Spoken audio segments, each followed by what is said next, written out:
Thanks, Goose. Necropolis is a third-person action-adventure with roguelike elements that sees you descending into the netherworld. I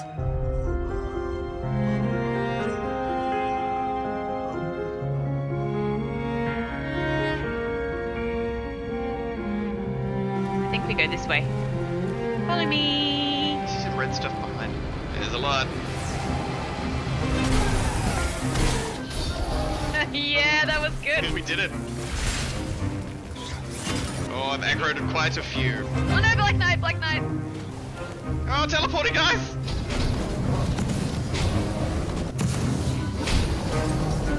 Yes! Hey, buddy.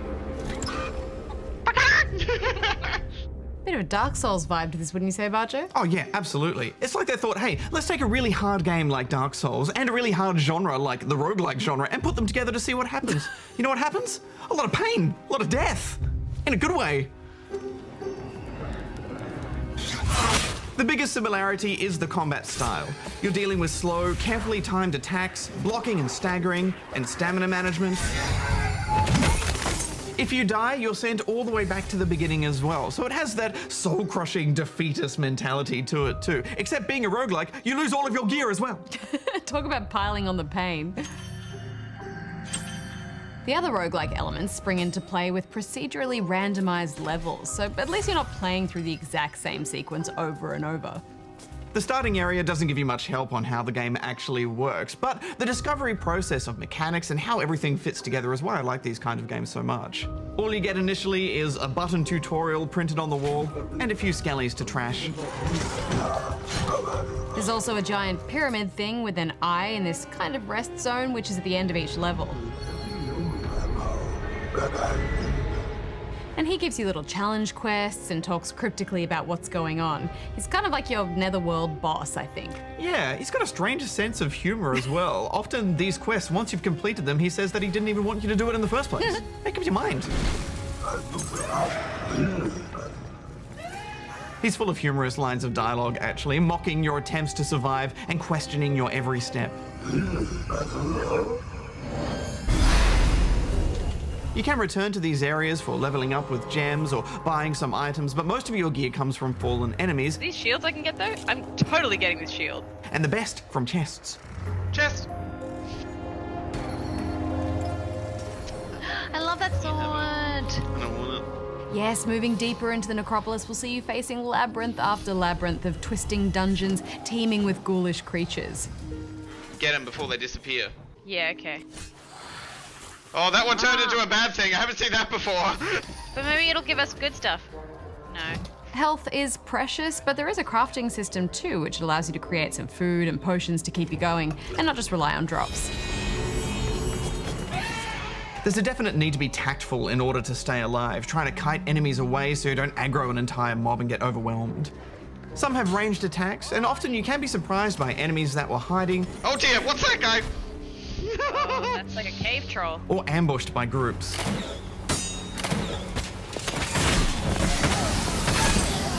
Yeah, similar to my time in Dark Souls, I'm not the best at managing stamina. You know, using my shield to protect myself, timing a few decent swings without getting hit. I always seem to get impatient and strike at the wrong moment, and before I know it, I'm back to square one.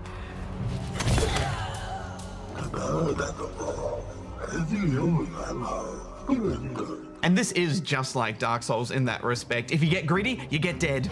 Careful divide and conquer, and locking on is really important. But it's also that slow trial and error of learning enemies' moves, staying out of their way, and being as precise with timing as possible. I gotta hammer time This these is guys. kind of awesome at the same time.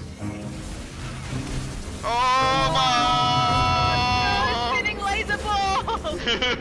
Oh, you got it. Got it. Nice. One of the most important mechanics to make use of is charging your secondary heavy attacks, which you do by holding down the right trigger, and you should really be playing this with a controller too.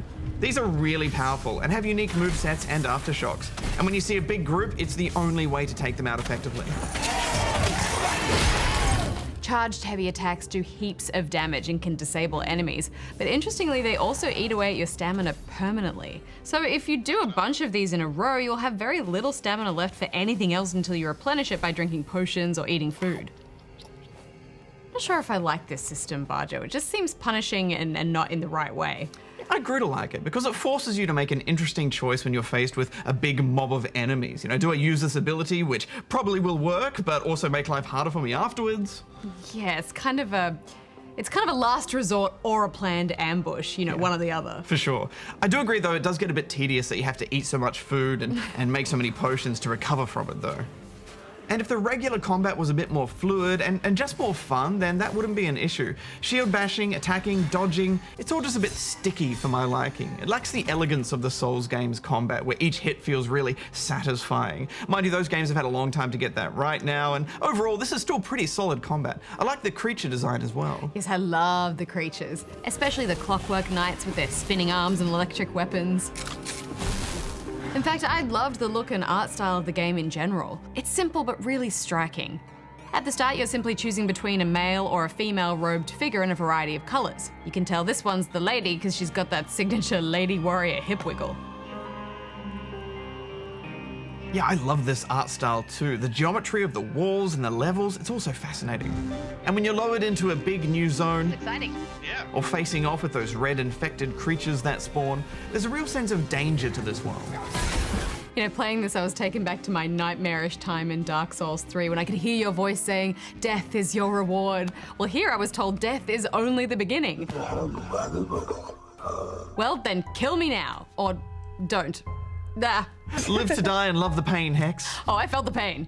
Not to mention, it's not just the enemies you need to worry about, as the entire Necropolis itself is filled with traps and environmental dangers just waiting to end your run. It's got that great booby-trapped temple vibe about it. Yeah.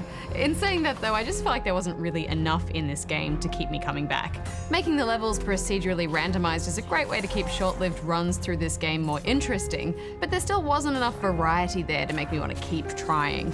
It's slow going at times, that's for sure, but for me these games are all about the gear. And every time I'd pick up a new higher tier weapon or shield, or get a new hat, I just wanted to get right back in there.